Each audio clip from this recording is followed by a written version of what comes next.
Good, everybody. We have here with us Marina Shepelsky, who's a divorce attorney, part of legal network of jurisq.com. Hi, everyone. My name is Marina Shepelsky, and I'm a New York and New Jersey divorce lawyer. Marina, tell us something. Why each side needs to hire their own attorney, even in an uncontested divorce? Meaning, even if everything is agreed upon, you're happy with what you discussed with your soon-to-be ex-spouse, why each side needs to hire their own attorney? Well, it's the law, first of all. It's one of the basic ethics rules for matrimonial attorneys like myself. But also it's logical and makes sense because in a divorce, the two parties are truly against each other. It's called adversarial. So their interests are completely different, even if they have kids in common. Because the dad might want to see the kids 4 times a week, and the mom might not want to give that much time because, you know, they have classes, they have extracurriculars. That's just one example. It could be also that the parties want to split up a home or bank account and each wants more than 50%. The interests of people getting divorced are not the same, and each deserves and needs to have their separate lawyer look everything over and tell them if it's fair or not. And also another major reason is if you don't have different attorneys, if you had only one attorney, it's too easy for the other spouse who didn't have an attorney to come back 3 years later or whenever and to file a motion and undo your divorce and say, hey, I didn't understand. I didn't speak the language. I didn't have my own lawyer.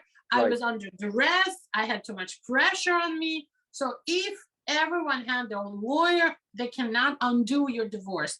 You have that peace of mind that your divorce will be final. So it's more cemented. Exactly. Peace of mind that's going to stand up in court, if anything. That's right. And I want to add, and correct me if I'm wrong, sometimes you think you've reached an agreement with your spouse, it's uncontested, but then as you get to talking, get to exploring, it looks like some things you don't see eye to eye, at which point, and divorce that is uncontested could easily become contested. So you do need an attorney for each side. Am I right? Absolutely. Every time somebody comes to me and says, my wife and I reached an agreement, we want you to represent both of us. And I say, well, I cannot represent both of you. I can only represent you. And if she doesn't want to have a lawyer, for example, right? She doesn't need one. As soon as we begin the divorce, the wife magically discovers that she doesn't agree to almost anything. And at that point, I say, look, I'm not doing anything else until the wife gets her own attorney. I'm not going to fight directly with your wife because it makes no sense. We're at different levels of playing fields. Yeah, so that usually resolves. You probably can't. Probably in my practice, almost no one ever agrees on everything. No one ever agrees on everything. No one. Because you don't even know what to agree on. If you're not a lawyer and you don't do matrimonial law, you don't even know what are the issues to agree upon. You agreed on a couple of things out of 20, but there's still like 17 that you never even thought about. You need a professional like yourself. Of course.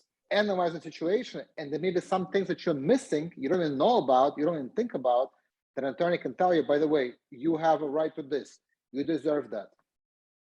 Yeah, a lot of things you waive when you get divorced, people don't realize, and they really have to think about when they get divorced. Understood. Marina, thank you very much for your answer. Have a great day.